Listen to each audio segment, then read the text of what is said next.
ప్రముఖ వ్యాపారవేత్త Apollo hospitals group chairman doctor Pratap C Reddy మనవరాలిగా ఉపాసన ప్రపంచానికి పరిచయం. Mega power star Ram Charan ని పెళ్లి చేసుకోగానే మరింతగా ఫోకస్ అయ్యారు. మెగాస్టార్ చిరంజీవి ఇంట కోడలుగా అడుగుపెట్టి తెలుగు సినీ అభిమానులకు చేరువయ్యారు.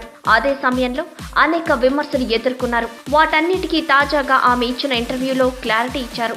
మీరు చెర్రీకి పర్ఫెక్ట్ జోడీ కాదని వచ్చిన విమర్శలపై ఏమంటారు అని ఉపాసనను అడగగా ఆమె స్పందిస్తూ, నేను రామ్ చరణ్ కి సూట్ కాను అన్న విమర్శ నాకు చాలా ఆనందాన్నిస్తుంది. ఎందుకంటే మా వారికి అమ్మాయిల్లో విపరీతమైన ఫాలోయింగ్ ఉంది. అలాంటి వ్యక్తిని నేను పెళ్లి చేసుకోవడం ఆనందమే అని చెప్పారు. ఇక బుల్లి రామ్ చరణ్ ని ఎప్పుడు చూస్తాం అనే ప్రశ్నకు బదులిస్తూ, నేను ఎంతో కష్టపడి ఇప్పుడే బరువు తగ్గాను. మళ్ళీ బరువు పెరగడం ఇష్టం లేదు.